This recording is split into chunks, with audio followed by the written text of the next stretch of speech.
Dear listeners and viewers, it is my pleasure to welcome everyone to yet another edition of the SciComNigeria webinar series. This time around, we are making this in commemoration of the finals of the National Life Sciences competition, particularly the 2021 edition of it. SciComNigeria is an organization that is poised to foster connection between growing young scientists as well as late career scientists, and it's intends to inspire the younger ones towards achieving greater scientific endeavors in life. It's an organization that is poised on catching the younger minds young enough so they can develop interest in life sciences as a career.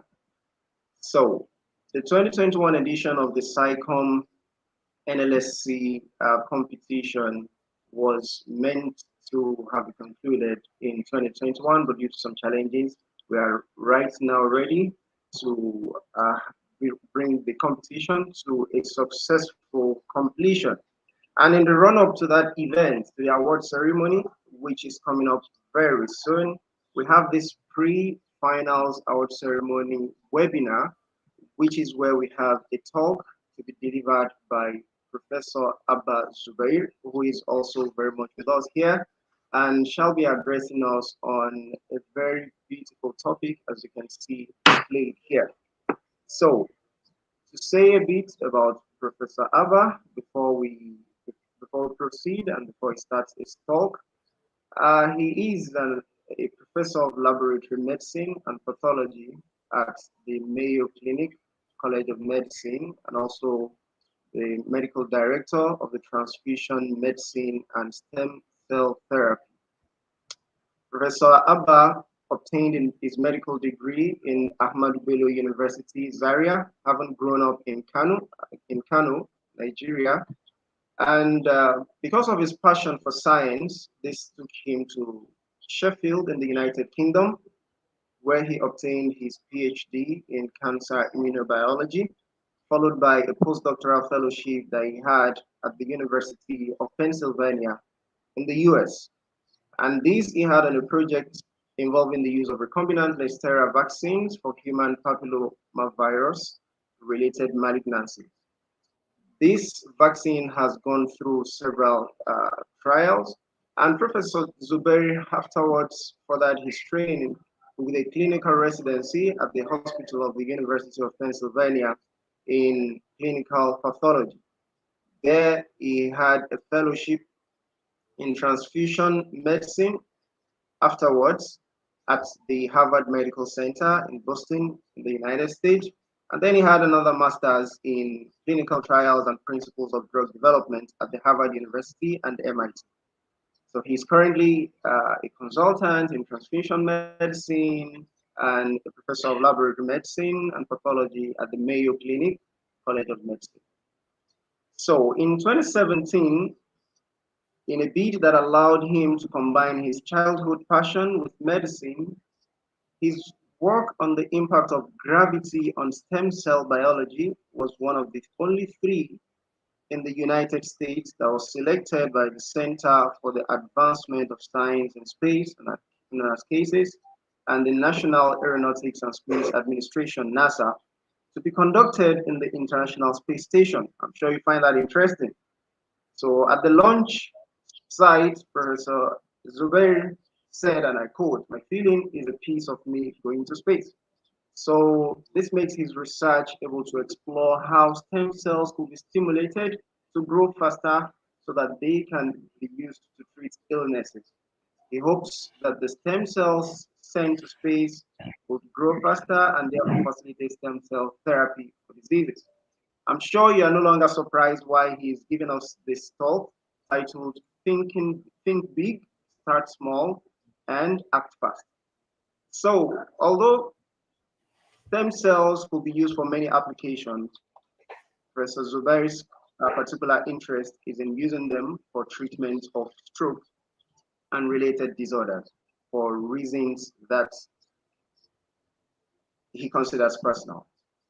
So he is also giving us this talk today, specially because he is also a sponsor of one of the prizes to be won on the award ceremony as part of the finals of the National Life Science Competition 2021.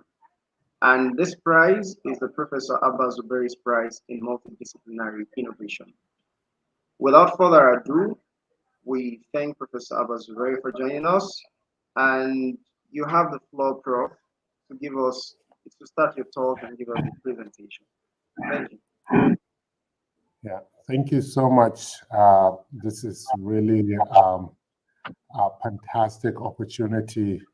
I really value this. Any opportunity that will allow me to share my experience in a manner that will inspire others to follow. All of us that have grown in Africa, and some of us really are in an environment that is not very conducive to nurture talent and grow. We fill ourselves with so much pessimism that before we go far, we're already defeated. And so I really want to share my experience and also encourage all those out there that I cannot see, and I don't know how many are online now. And I hope there are many that could relate with me that haven't grown out of Africa, in Nigeria, in Kano, and have gone this far. Now, I tailor this presentation to use my experience as an example, but it's in no way meant to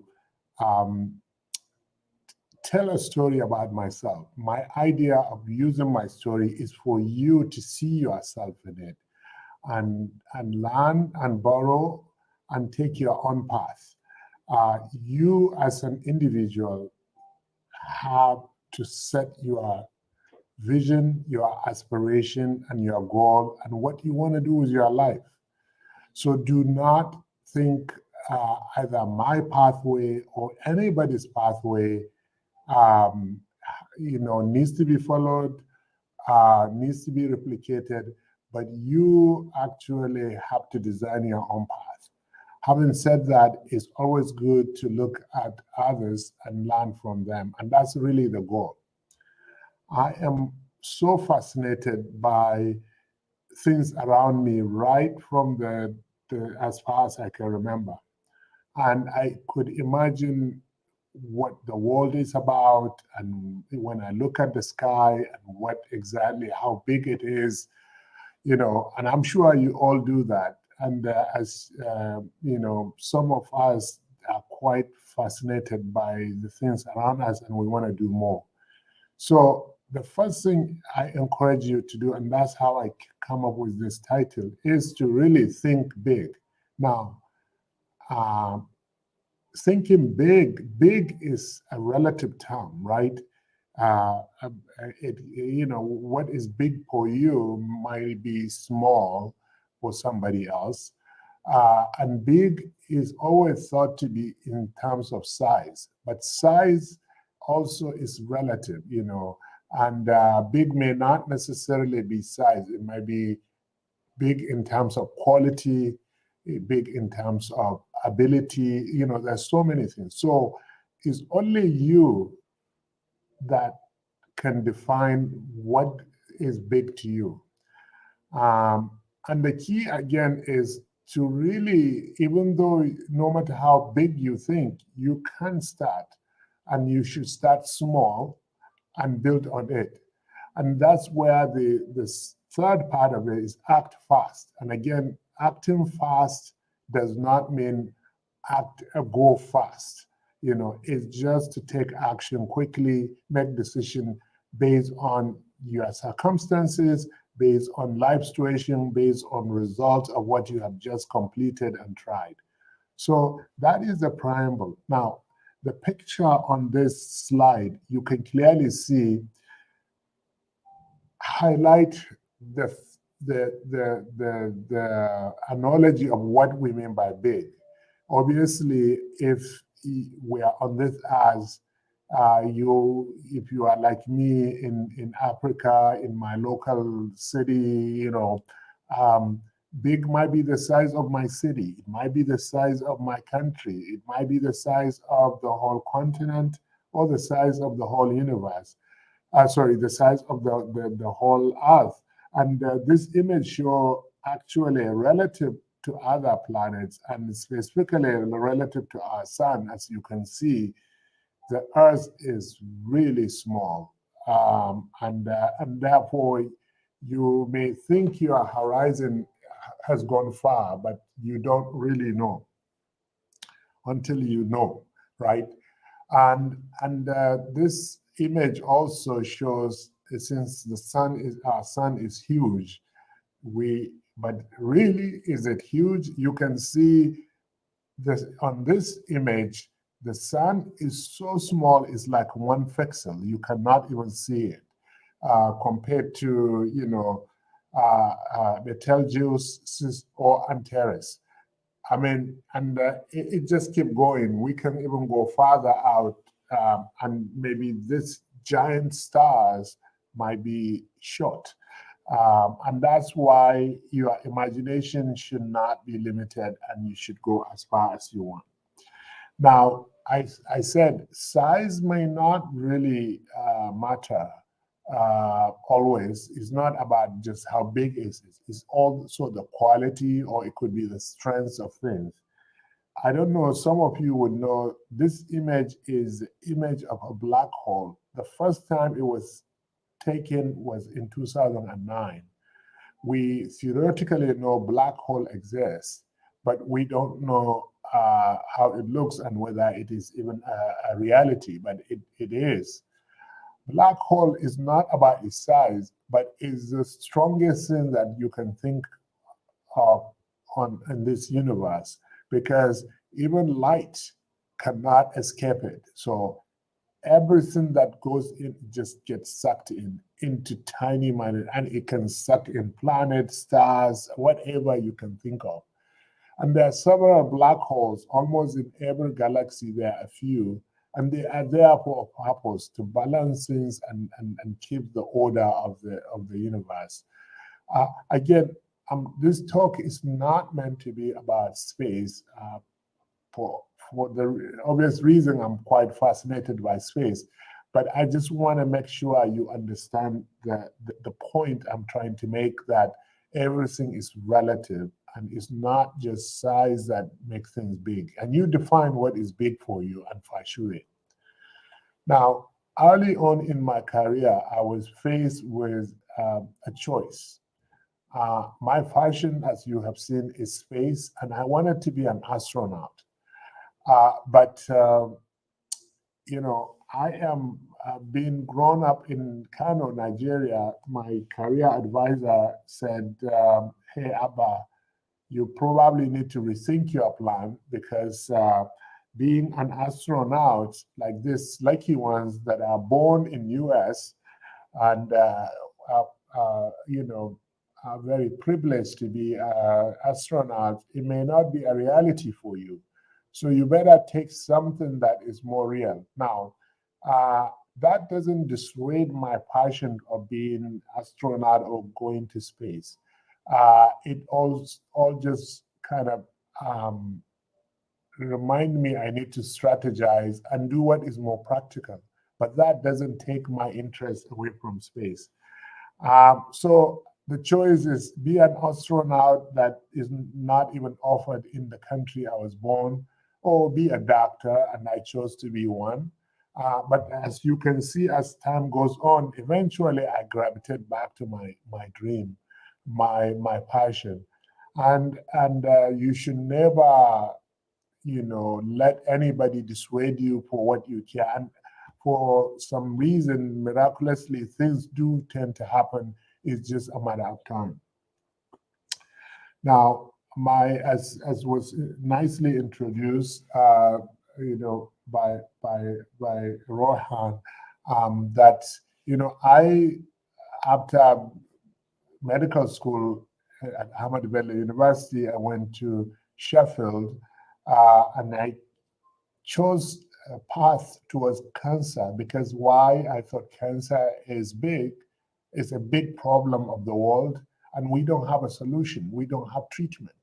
What we are doing is still at the time is very cosmetic. I mean, this is over 20 years ago, and things have changed significantly. So again, the thought of thinking big in this reference is to focus on something that is important to you and that has a huge impact in humanity.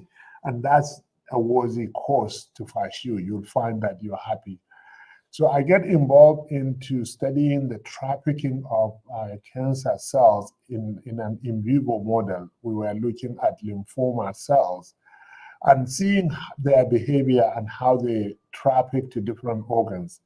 This is a model for metastasis, and we use a compound called betimastat, which is a matrix metalloproteinase inhibitor that is crucial in the trafficking of the cells.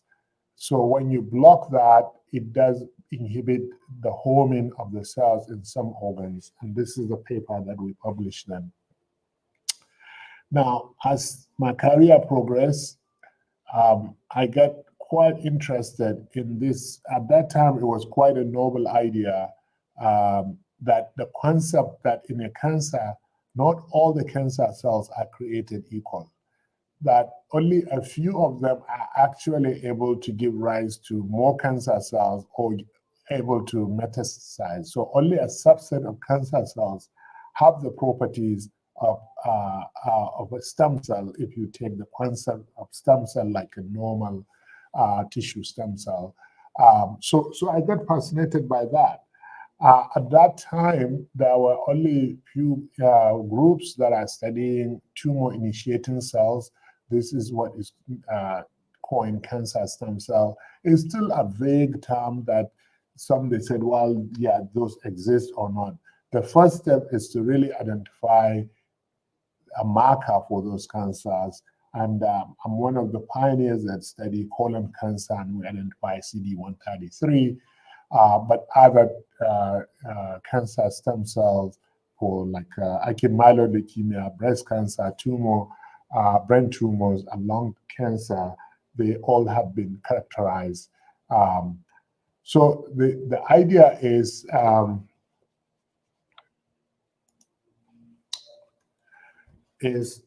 really to differentiate what is normal stem cell and what is cancer stem cell.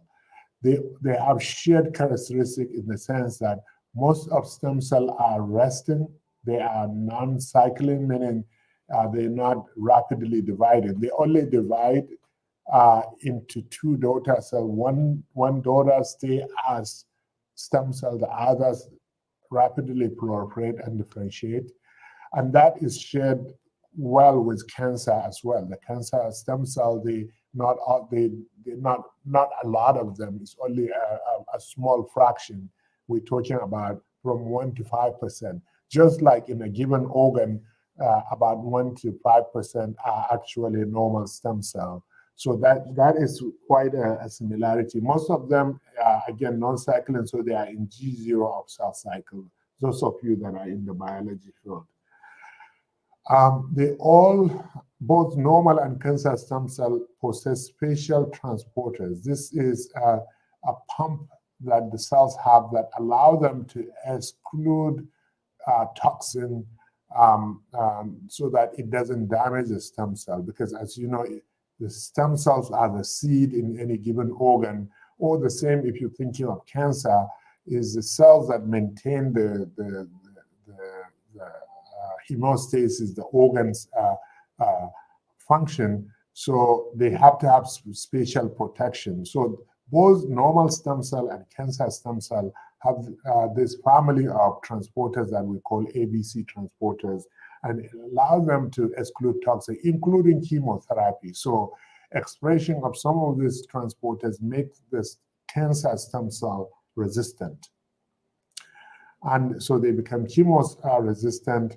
They're controlled by similar signaling pathways Those of you that are in the biology, without going into detail, like notch or sonic hedgehog or wind signaling pathways, are both involved in normal and cancer stem cells. So there's so much similarities, but there are differences in terms of cell cycle checkpoints. They also do not have the same. Some are mutated in cancer, while some is normal in normal cells, so that their proliferation is regulated. Also, their stage of differentiation, cancer cells, when they give rise to differentiators, they tend to be more early differentiation, or what we call primitive, while normal stem cell, they differentiate up to the terminal differentiation. The telomere or telomerase activity, or the length of telomere, which correlate with aging, is in normal stem cells tend to be intact. It tends to shorten with aging, while with cancer stem cell tends to be intact, or the length just stay the same, because this cancer stem cell develop mechanism to evade that aging process. And then there are some markers that also are different. I wouldn't go into the details of that. There are challenges. Some of the challenges already has been addressed or are still ongoing. Ongoing studies. So, as to physically differentiate or characterize normal and cancer stem cell, how do you select a target that is not shared by the normal stem cell or other tissue cells? We need to understand the mechanism of cancer stem cell drug resistance, develop clinical response criteria for measuring therapies that selectively target cancer stem cell. So those are the challenges during my time when I was in Sheffield and my early career at the University of Pennsylvania. And I've done quite a few studies, and I wouldn't bore you with that. One of the things that we look is to see how we can target cancer stem cell, not necessarily just the way most chemotherapy were designed, and are still in some, is really targeting proliferating cells, which you make tons of cells. So on the skin and the GI tract, you get intestinal tract, those cells are dividing rapidly. So when a patient with chemo, even though their gut is normal, meaning they don't have cancer there, but they have a lot of side effects that affect their lining of the gut, because the cells are dividing and then are being killed. The same with skin. That's why you see skin changing and hair changes. So we need to design a therapy that target the cancer stem cell, not every dividing cells. And that's really one of the goals, and that's the way to cure cancer. And it's still elusive, but there are some successes with immunotherapy now, where a specific cell target can be targeted if there is a marker for that. So the models for tumor drug resistance is the thought that maybe cancer can only arise from normal stem cell, not every cell. So what was found that if you take non-stem cell and create a mutation, most of the time the cells just die.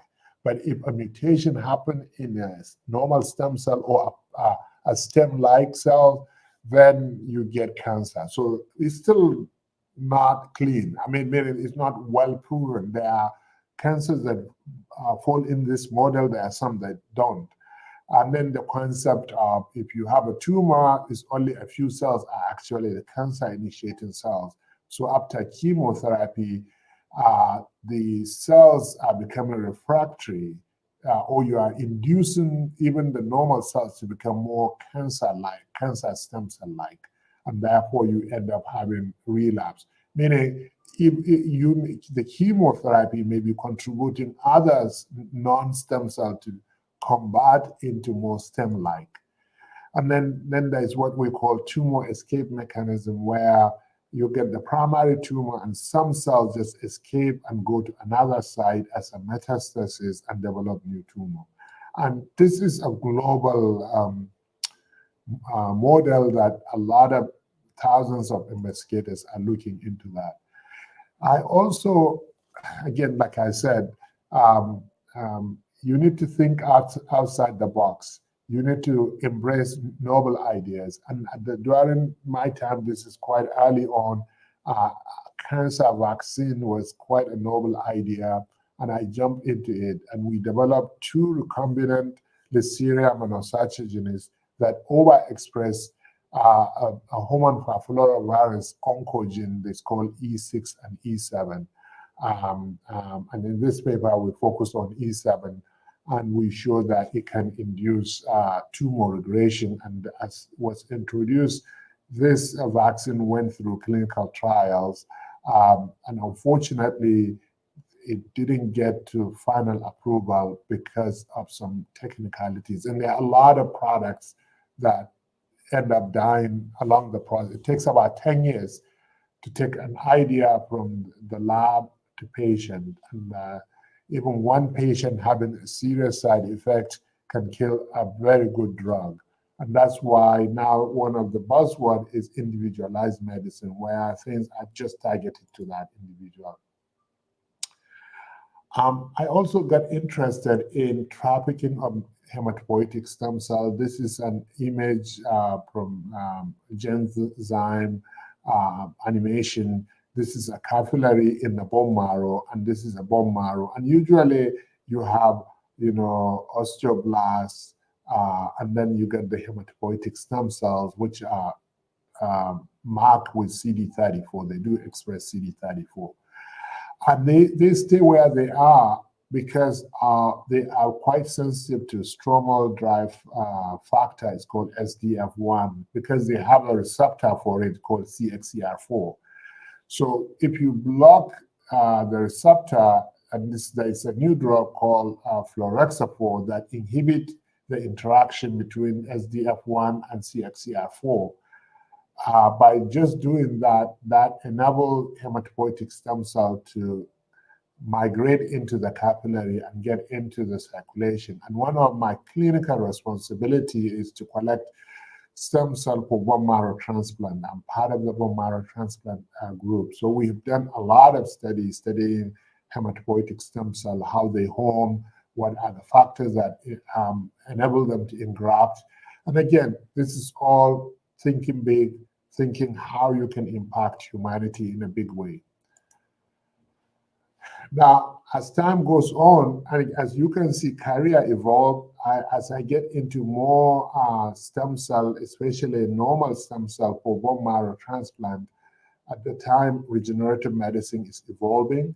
And that is the idea of using stem cell to repair damage to organs and tissue, or even reverse aging.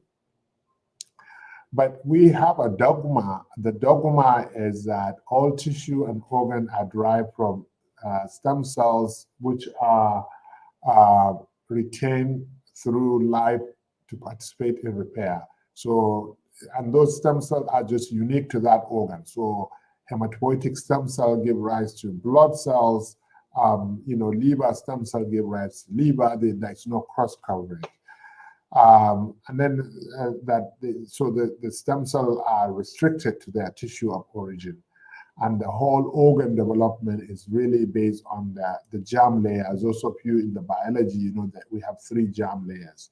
And each germ layer has a committed path to generate the tissue of that germ layer. However, studies have shown in bone marrow transplant recipient where we transplant male donor, so cells from male donor to a female recipient. So the cells, the hematopoietic stem cell get to the marrow and engraft. Now, because male has Y chromosome, so you can look for the cells and see what happened to them. And what was interesting is that these cells that are bone marrow in origin, they are hematopoietic, they engraft in the liver and become a liver cell. So that was a game changer. And this was a Nature paper in 2000, 20 years ago, this is definitely a surprise. So in short, it shows that stem cell can actually trans-differentiate. They are not limited to just one tissue type.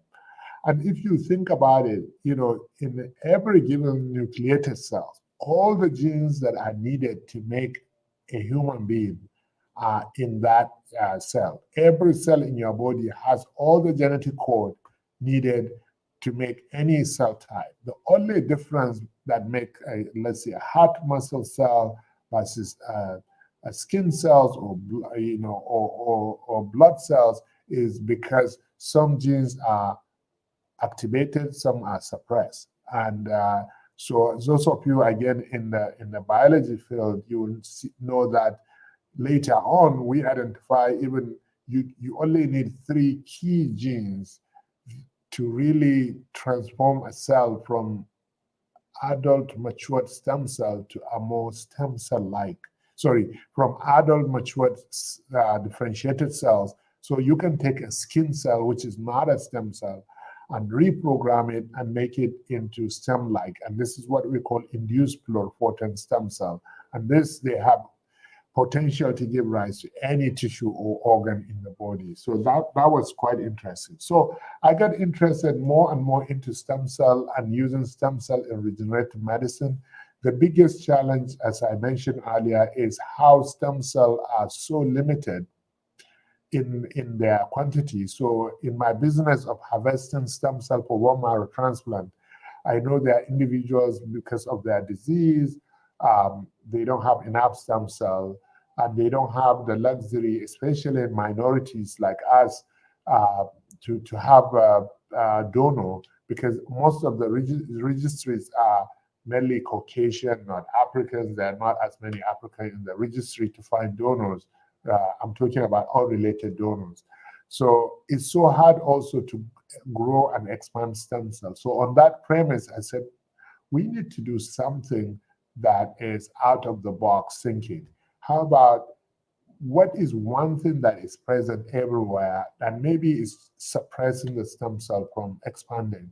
And one of the answers that I came up with is gravity. Gravity is everywhere, and it affects everything we do. And we already know that gravity affects gene expression. So those of you that know a little bit about space and impact of gravity, if today human race evolved on Jupiter or Saturn or even other bigger planets, where the gravity is several fold higher than that of Earth, we would not look like what we look now, because it's not practical. It would be too, in Jupiter, I think it's like about 14 or 15 gravity compared to Earth. So if you are 100 kilogram or pounds in weight, on Jupiter you would be 1,000 pounds or kilogram in weight. So standing and the physics, the mechanic would not support. If humans evolve on Jupiter or Saturn, we may be more like a lizard, because we have to be flattened to. So basically, what I'm trying to say, gravity really affects our physiology. So I wanted to study the impact of gravity, absence of it. So that is microgravity on stem cell, and that's how we get started. But obviously, removing gravity, you have to go to space, right? And that is very challenging. But there are ways to experience weightlessness or microgravity. Obviously, you can get in a pool and just be suspended. But there is this, some of you may know about parabolic flight, or they call it Bormid Comet, because people throw up and all that. This is a customized aeroplane, more like a Jumbo 747. This one is A330, that is made into, is well customized. That you flew to like 50,000 feet, and then you start going in a parabola.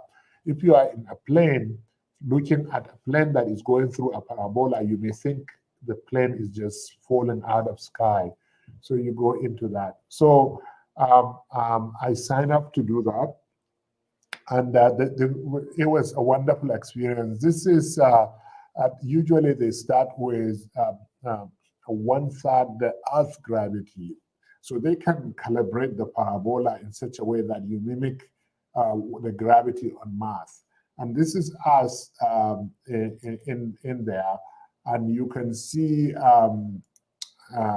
you can easily turn around or do push-ups. If you see some of my colleagues, I'm a little bit scared. This is my first flight. I was just trying to see how easy to get up. And then once you have the acclimatized to Mars, which is 1/3 of the Earth's gravity, then you go to 1/5 the Earth's gravity, which is the moon gravity. And you can see you can do easily flip around. And it's quite fun, actually. You feel like a Superman a little bit. And then once you get acclimatized, then they do the parabolas that you are totally, in near zero gravity, and that you start floating around. And it takes a while to get used to it. But and then luckily they have this string on the side, and otherwise, initially I was just shooting around. Your brain is used to applying enough effort to raise your hand, your feet, so from the beginning, your brain will be miscalculating things. So if I want to float up to the roof of the plane, I just go so quickly. But after a while, you easily adapt within a short time, and it's the most fun thing I've done in my life. And I encourage you to do it if you can afford it.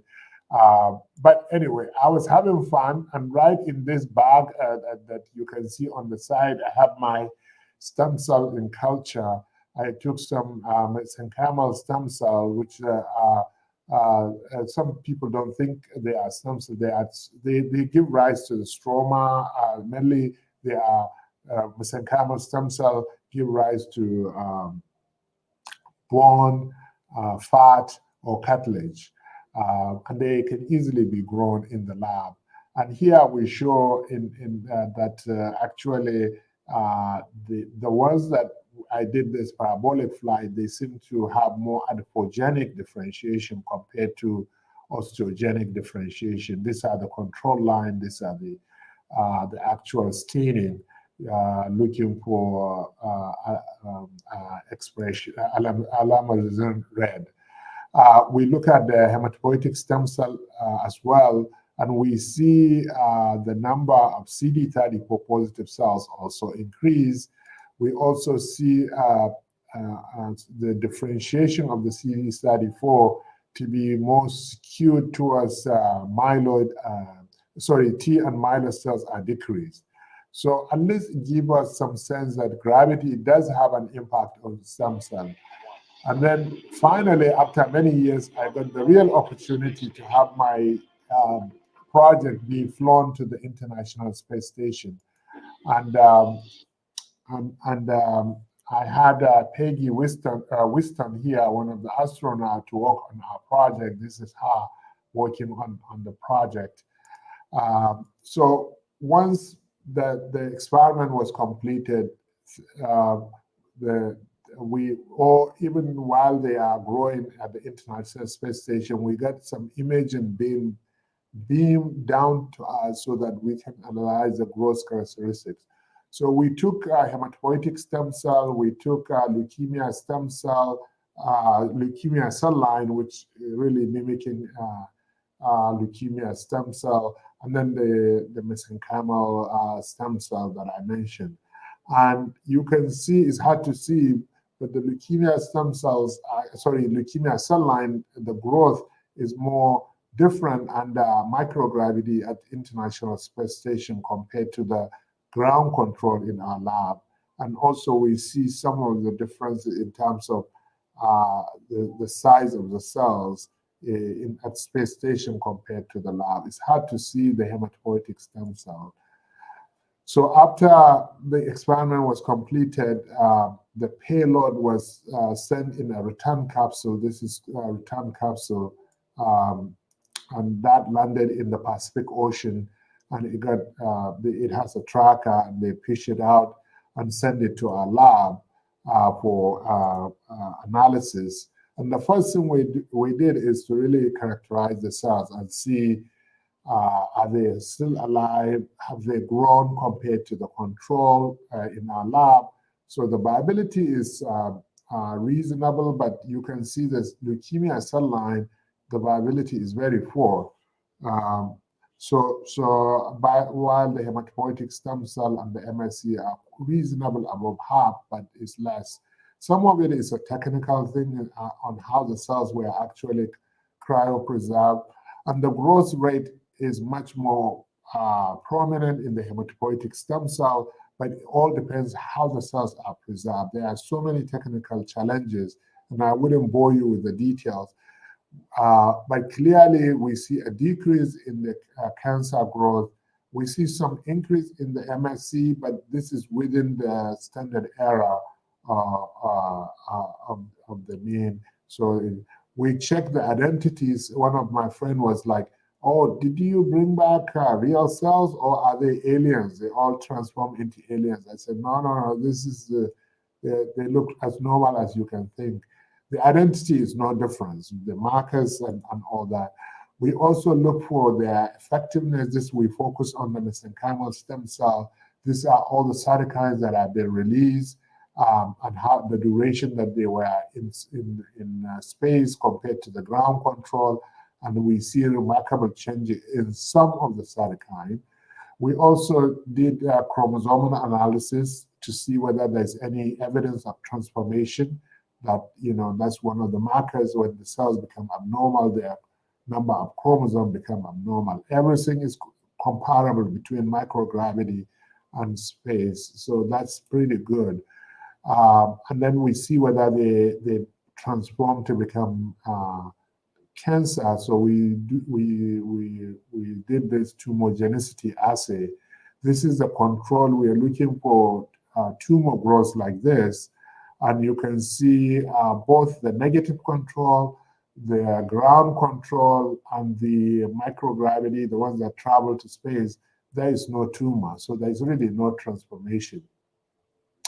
So in summary, the early part of our project, we asked the question, do stem cells survive and grow faster in space under microgravity? And the answer, yes, they appear to survive, even though the viability has decreased to some extent, but in some, actually, we see an increase in viability compared to the ground control. The MSC grown under microgravity have a comparable growth rate with ground control. So we haven't seen faster growth in space for MSC, but for hematopoietic stem cell, we see a bigger expansion, though it's a wide range depending on how you preserve the cells. We also asked the question, is it feasible to grow functional stem cell in a sterile and safe way at the International Space Station for treatment of stroke? And we show that, yes, you can do that. There is no microbial contamination, because one of our goals is really to use the cells expanded in space in treatment of stroke. Why stroke? I already mentioned it's a personal thing. No, I think Dr. Rohan explained to me, introduced me as a personal reason. The personal is personal because it's what killed my mother, and I really am determined to find a remedy for stroke, a cure or a treatment for stroke, so that nobody will lose his or her mother because of no treatment of stroke, so that nobody should go through the agony that I went when I was just a doctor. My mother is quite excited to have a doctor's son, and that's when she passed away. So she never had the opportunity to really enjoy having a doctor's son, at least to brag to the neighbors and at a minimum. But anyway, I really want to do something about it, and that's why the focus on stroke.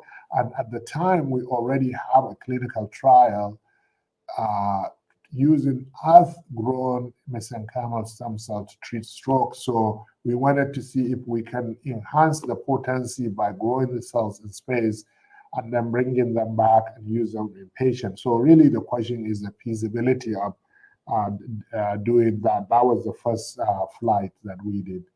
And we didn't see any transformation. And we've seen even some cytokines, excretion is increased. So now, let's come back. And I know we are already getting to the top of the hour. I focus about my way of defining what is big, and big is not just size, it might be, impact, big impact to humanity. I think we all should aspire to do something to advance human race. We all benefit from those before us who sacrificed so much and discovered so much. I think the baton is in our hands now, our generations, and even younger generation, you that you are listening, to really make a difference. So aim high, and how high you aim is your call. How you define it is your call. So don't feel pressured to do whatever somebody else did, but have something and pursue it and make it. The goal is to improve humanity. I started small from my hometown, going to science secondary school, though I kept Kudu. Next step is Ahmadu Bello University. Why Ahmadu Bello? It was the best in my region at the time. So, again, I aim high and do my best and get there. My first trip outside of US was to Switzerland. And the background, I don't know if you can see Zermatt. It's one of the most beautiful mountains you can see. Switzerland was quite an eye-opener for me. I almost look like a Tarzan, the movie Tarzan in the jungle, but it's the opposite way. I'm the one from the jungle in this a modern city that, simple automatic doors was quite an eye opener at that time. Like, wow, it just opened by itself. From there, coming back, finished medical school. So my elective was in Switzerland, and then I went straight to Sheffield after my housemanship. Fortunately or unfortunately, I couldn't even do NYC, so I quickly ran because I have a mission and I want to get it there. And then the next, obviously, is the US, the University of Pennsylvania, and I've highlighted some of the work that I've done here. And then the Harvard system, be it Brigham, Dana-Farber, Children's Hospital, the Harvard University, MIT, and other schools. Boston is fantastic. You need to be at where things are happening, and that's where the opportunity is. So, and do not think, oh, I don't have scholarship, don't have all those negative thoughts. Just be determined, and there's always a way. I can tell you nothing that I've done that I would say my parents pay for it and all that. They did their job by really training me and giving me the ethics to be determined and work hard. And I think that's all we should expect from our parents. But we need to find a way, and there's always a way, and do not let the naysayers discourage you. From Harvard to Mayo Clinic, I've been with Mayo getting to 19 years now. And last year, an opportunity came, and Mayo opened a branch, a joint venture with Abu Dhabi government. And after 18 years at Mayo, I moved to Abu Dhabi to lead the education shield. Mayo is made of shield. There are 3 shields: practice, education, and research. And I became the Dean of Education at the Sheikh Shabud Medical City in partnership with Mayo Clinic. So I still work with Mayo, but I'm on assignment in Abu Dhabi. It's a fantastic experience in the UAE. Now, obviously, through all of that, I didn't go personally into the space station, but as Dr. Rohan said, this I feel a piece of me is there because my project was there. And the message, the reason why I'm taking you through this journey is to highlight that everything goes step by step in incremental level way. The key also, I haven't wasted a single day. Once an opportunity comes, I just act quickly. Take that opportunity. Don't procrastinate. Don't slug. Any opportunity that comes to your way, it only pop up once, and if you miss it, that's it. So have that, acumen of knowing an opportunity and quickly pick it up and run with it. So definitely act fast. Again, it's not going fast, it's acting fast. Acting is different from going fast. You don't have to run, but you need to take decision and act on an opportunity. That's really the message. So let me sum up. To me, nothing is a secret about success, but you can call it that. The real secret to success to me is you need to think big, and big, you define it as I mentioned. You need to start small, go step by step, but act fast, And to qualify this, you really need to have a bigger a course, not like, oh, let me go and get money. Money should never be your drive. Money will come naturally, but pick a greater course, something that is very important to make a difference in humanity. Set and write down your goals. People they can say, oh yeah, I have a goal to do this, but they never, by just acting to put it in writing, that's an action. And I find what you put in writing, it gets done. So put your ideas, your goals in writing and follow that.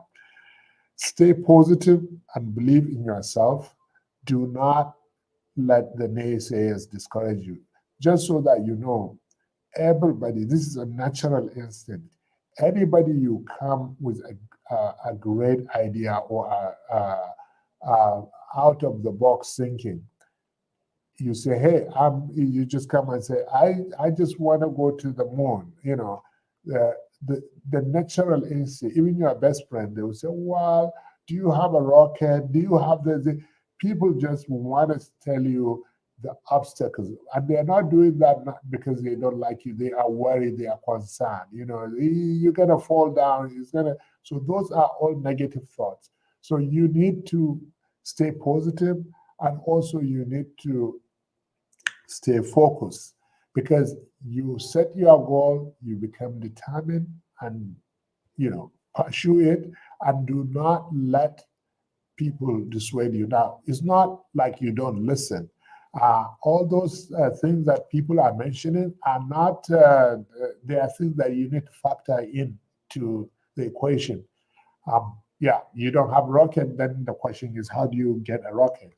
Maybe somebody have it, maybe somebody know who has that. So don't listen, take the advice, but don't get discouraged, because everything, if it's easy, everybody would have done it.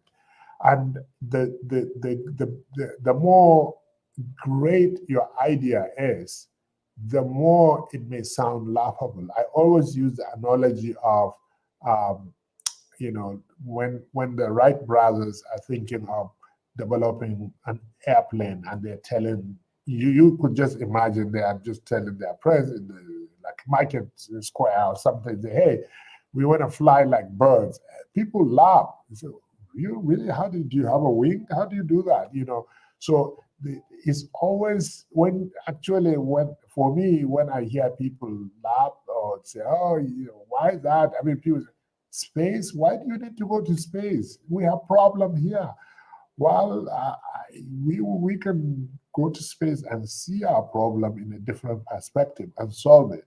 So it's, so don't let people discourage you with that. Another example, those of you that know biology and how, for example, the polymerase enzyme, the enzyme that really help us unlock DNA, uh, that we can sequence DNA, we can do, I mean, polymerase enzyme is a major breakthrough. And you know how it was discovered? It was discovered in an E. coli that grows at the craters of volcano. Somebody would say, why do you want to study E. coli? There are human diseases and all that. Don't worry. If you are spiritual or religious, if God put you something in your mind and make it exciting to you, that is your calling. Go and pursue it and make it that big deal.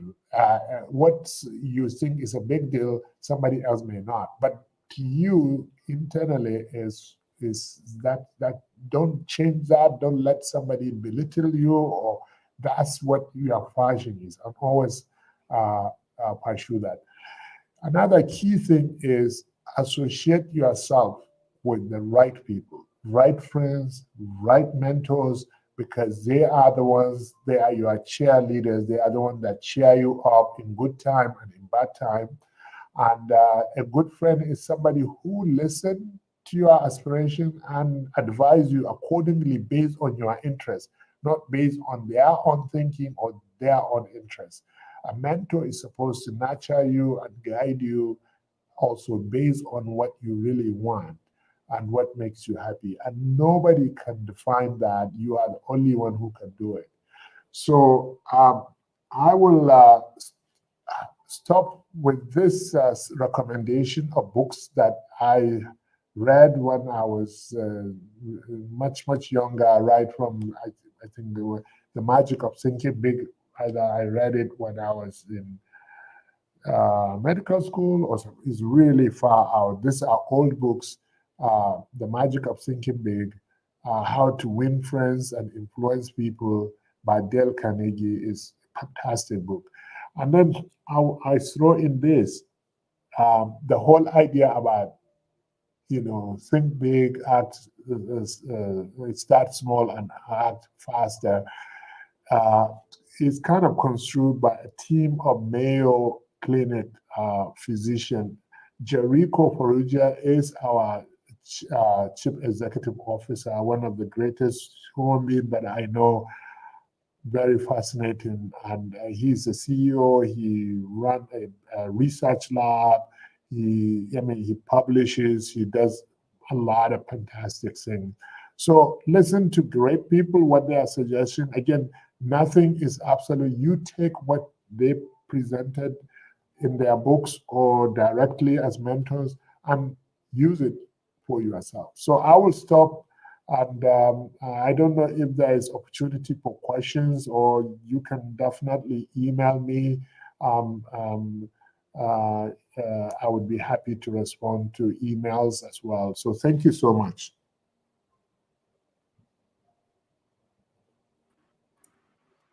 Thank you very much, Prof.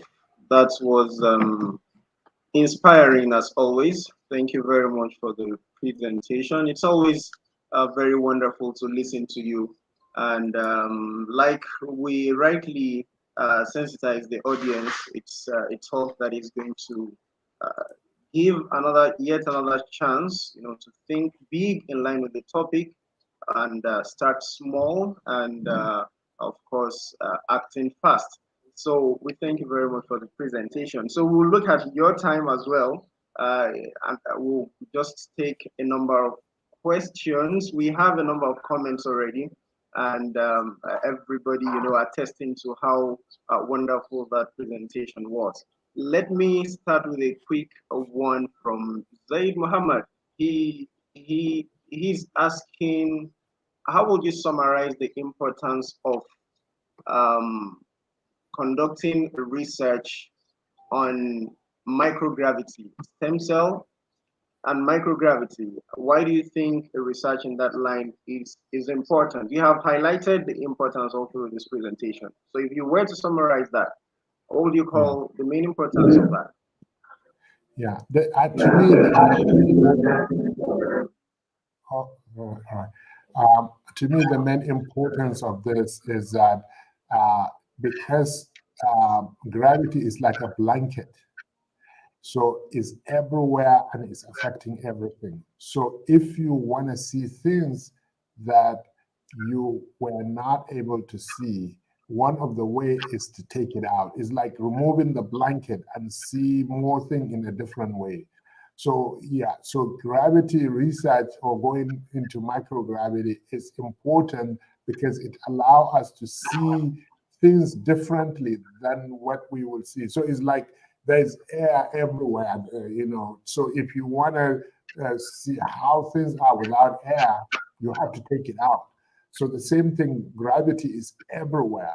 So the way to see things differently, especially our own physiology, is to take it out and then see what happened. And that will shed light. I mean, I haven't gone deep into the research and the basic science of it because I know we have diverse audience. So I kind of just give a snippet. But we look at gene expression with them. We even going back to look at bone formation and other things. So there's so much we have seen that we were not able to see on Earth. Thank you very much for that. And as a rider to that, in line with what the topic is, this is really a way to think out of the box, if you may. This is really, really thinking out of the box.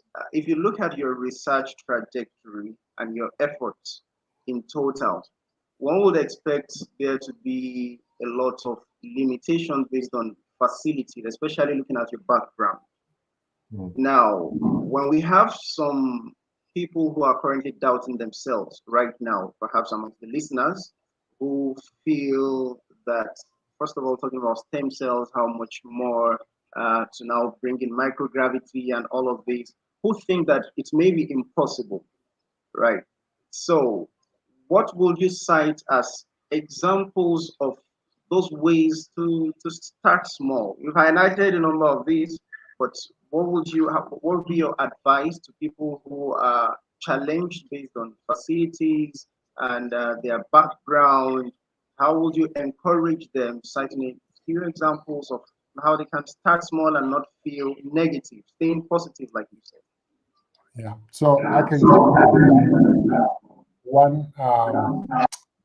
When I was in high school, in the secondary school, science school, and when at the time I was fascinated by space and all that. The first thing I did, I know I can't go to space. I don't have, so I just have a team of friends and said we're gonna build our rocket.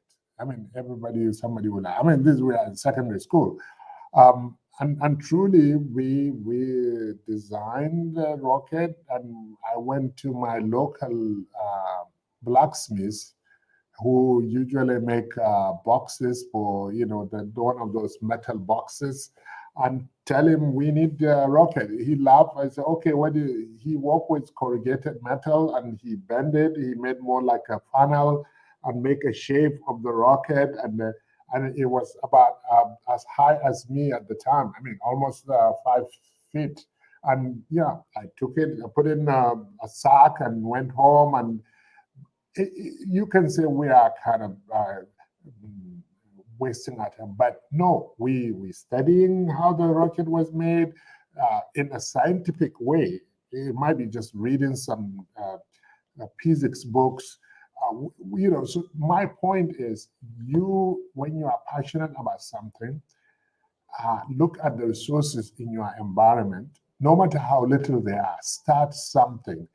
I mean, somebody would say a rocket by a blacksmith, the local blacksmith that he even doesn't know, but at least he can look at a diagram and make it into something.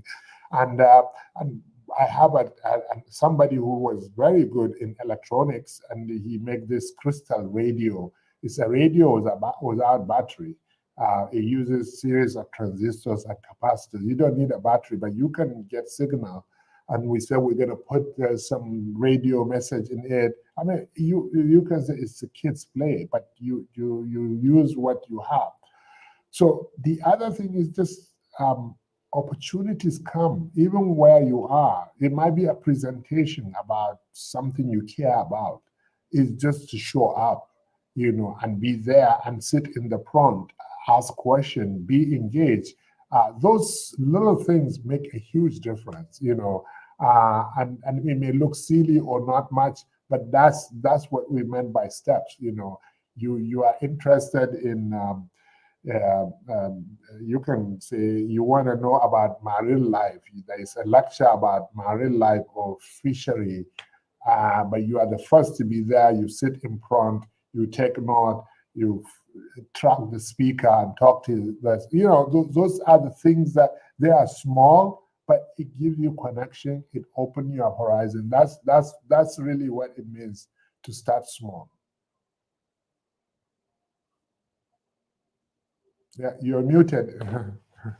Creativity, positivity, showing up, all of these virtues we look forward to seeing in the youths of today, really.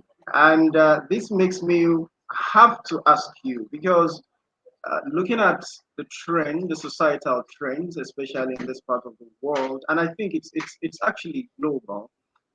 The, it, we find it increasingly difficult to convince the youths to exert more effort, and to be positive.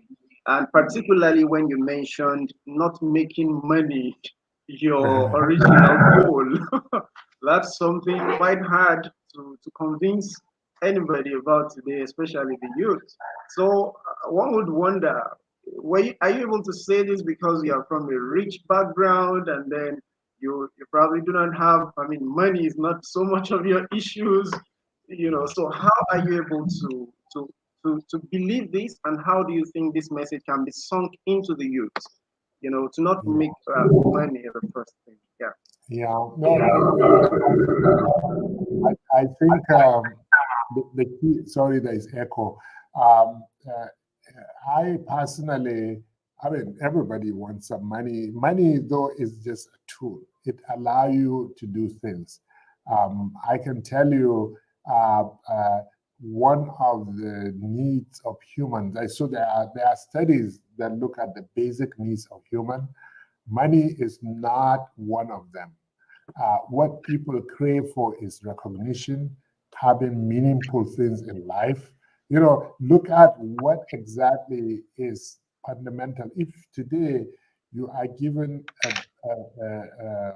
a room full of money, but you are put in that compound and say you cannot go out, or if you go, you cannot say you have that money. The money become really not as useful, because, like I said, people love the recognition that they have. And today, in today's world, you don't need money to be recognized. If you make something impactful, you will be recognized, be it in an athletic field, be it in class, be it in, and that is much more fulfilling than say, yeah, you get money and all that. So, and the money comes naturally.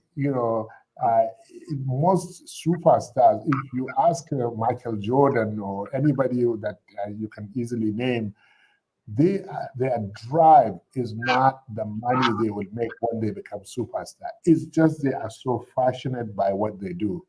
And most people that are so good at what they do, they spend more time and focus more on it.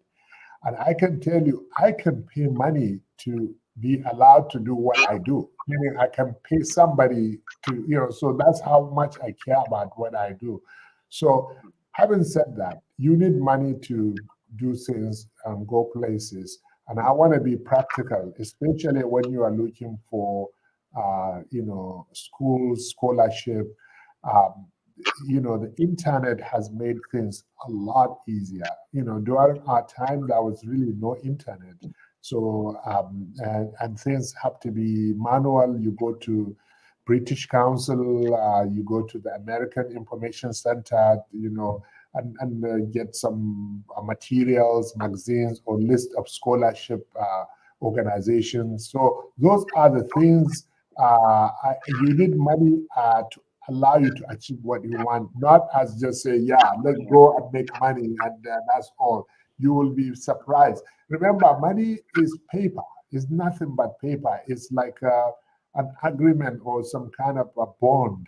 So you need to have something else for people to give it to you. So you need to offer something. And that's what you focus on, then the money will come. But if you focus on the money, but you don't focus on what you can offer, you wouldn't be rich. Even if you have the money, you look at those who win the lottery. If you get free money that you haven't worked hard towards it, it actually killing you. Yeah. So anyway. Thank you very much, Prof. I think it became very difficult really to know. Yeah, a number of people start sending their questions now, but if we can just run through them in seconds, I think that way, and then we can end this. So Collins Odu is asking that how's the result of non-gravity research on treatment of stroke applicable to the poor masses of the third world countries like Nigeria? Is it affordable, or would you say? Yeah, with everything, even in the US, the things are not equally affordable to everybody. But, when penicillin was discovered, it wasn't affordable to Nigerians, but penicillin is one of the cheapest drugs you can get. So don't worry about now. Just worry about making the discovery. People, we are all humans. We all eventually benefit. I mean, the aeroplane, yeah, it wasn't affordable for years before it gets to Nigeria, but we all have it to some extent, cars. So I think you should think about just the idea and the contribution it will make. It may not be immediate to Nigeria, but eventually it will. So that's how I view things. I know what I do is far-fetched from what Nigeria needed right now, but we are all a team. Everybody can play. Somebody can focus on charity organizing. How can you improve charity? How can you improve agriculture? Everything is important. You get your calling and follow it. That's the message. And don't worry about affordability for now, for Nigerians. Worry about you making a difference for humanity. It may start being only the privilege, and almost all discoveries are like that. It doesn't become universally available until many years, but at least you had made your contribution.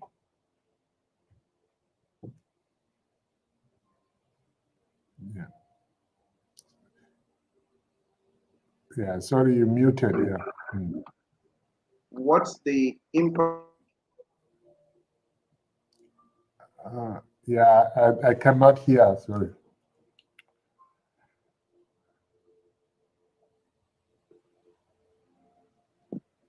Am I audible? Yeah, now I can hear you.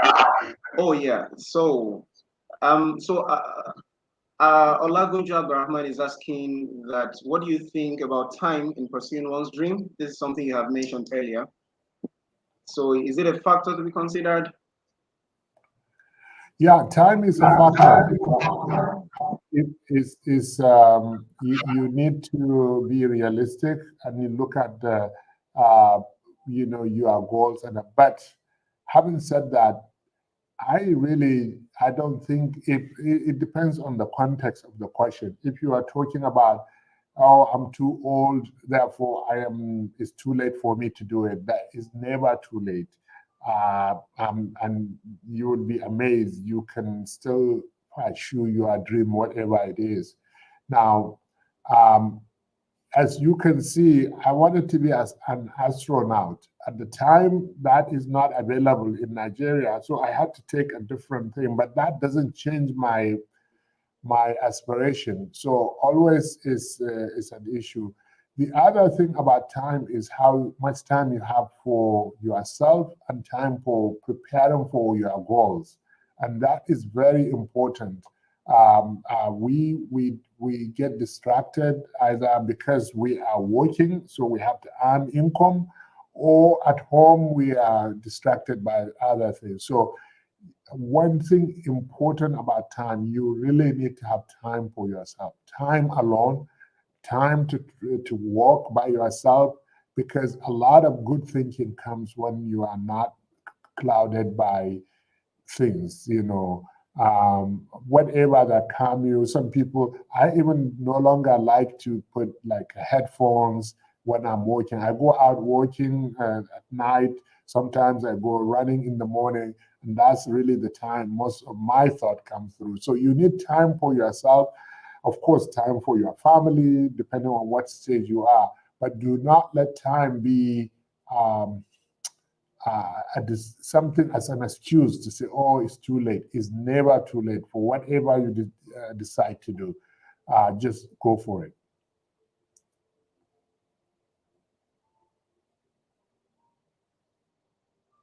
Sorry, muted, yeah. Thank you very much, Prof. And on that note, I will be asking a final question on a lighter note. And Zaid was asking, how soon do you see yourself visiting the ISS? You see yourself going there personally? How soon do you dream of that? Yeah, it is my dream. The closest I came to it is flying 50,000 feet above the earth and did the parabola. I signed up for to go on the astronaut training, and I didn't get it. In part, just like somebody was saying, my age was already past the age, the average age, and also it's competitive. And if I were to get it, actually I would lose income because what they pay is way lower than what I make. But still, I'm determined to do it. I haven't given up that one day I will go to ISS myself. Again, I truly believe the time will come. That as old as 70 something year old was one of the astronauts been to ISS. It's just dream. So I haven't been there yet, but I will by the grace of God. So no one is left out in continuing to think big. Thank you very much, Prof, for being with us today and for giving us another round of very interesting and inspiring talk. Mahmoud is on board. Would like to say something before we bring this to an end? No, I just there's a journalist. I don't want the journalist to be left out. He asked a question, and I think it has been addressed. But perhaps for his report, he want a summarized version of it. And I thought that I would ask if we could ask the question. And his question is that how can young researchers, scientists, and secondary school students in classes think big, start small, and act fast? Like I said, this has been addressed to some extent, and I think it's for his report as a journalist. So if Prof. Abba can perhaps summarize that, that would be really great. Yeah, absolutely. I think the key is, if you are in secondary school, is to be passionate about science, and study hard. I remember the way I study is not, I rarely study for exam. I study physics, chemistry, like you're studying a novel. So basically, I just get fascinated by, let's say, salt, how many different types of salt, sodium chloride, and then I would say who discovered it. I would say, what year. So it's more like a history, more like rather than just okay, I'm cramming things. I was never good at memorizing a lot of things. My classmate would tell you that. I'm more like logic and more like just story of being passionate about things. So that's how I study. That's my way. But everybody has his own way. So the key is to gather as much material as possible. In our times, we have to walk for 30 minutes, an hour to get to the British Council, to get Encyclopedia Britannica, to kind of take this heavy book and open and find what we're looking for. But now with internet, you can get everything. So really, nobody should have any excuse for not be learning. And you should learn not to memorize, but learn because you are passionate about it. Just consider it a story, consider it the basis, and look at every part of it, because that's how you remember it, and that's how it becomes more meaningful to you. The other thing is to reach out to other students in your locality and outside your country. Internet make it easy. So connect with people. There are opportunities all around the world that you can do via internet and be part of the group that would advance your goal wherever you want to be. So that's in summary, that's what I would say.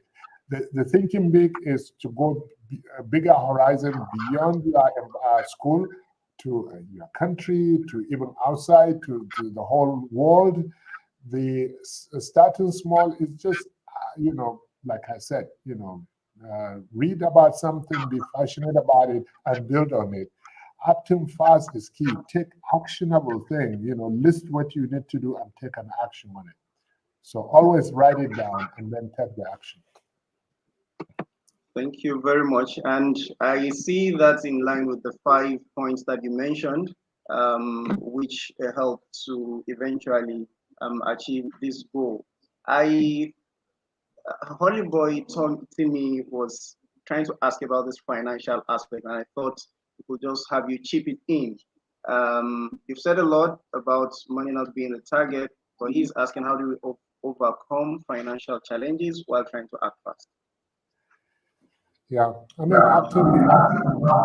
acting fast is a very tricky thing. Again, it's not going fast. It's not say that, well, so you know the action.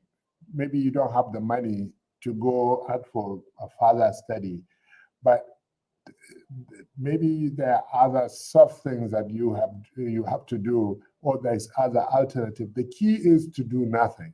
Yeah, I know you may feel you are hinged by the getting the Lack money. of funds. Yeah. Now, I wanted quickly to tell him how I dealt with acting fast when there was financial issue. Sure. When I wanted to do my electives as a medical student in our 4th year, I had no money, and there is no way that I would, so I applied, I got the elective from Switzerland, I got a letter saying, yeah, you are, but I don't have any way of doing it. So I acted, and now the next thing is I just took a list of all the companies that I know about, and list them, and I write a letter and send it to them. I also apply for visa, but in addition, at the Swiss embassy, I also applied for financial support. I tried with my state government, so I tried multiple ways, and I get rejection here, rejection the second, the third, the fourth, the fifth. While the sixth came, May and Baker, maybe it's no longer available in Nigeria. They invited me to visit them in Lagos, and they gave me a check to pay for the trip. And then I went at the same time to get my visa. Since I'm from Kano, I went to Lagos. I already get the sponsorship. And then the Swiss embassy, I went, they said, oh, your case is with our educational attaché.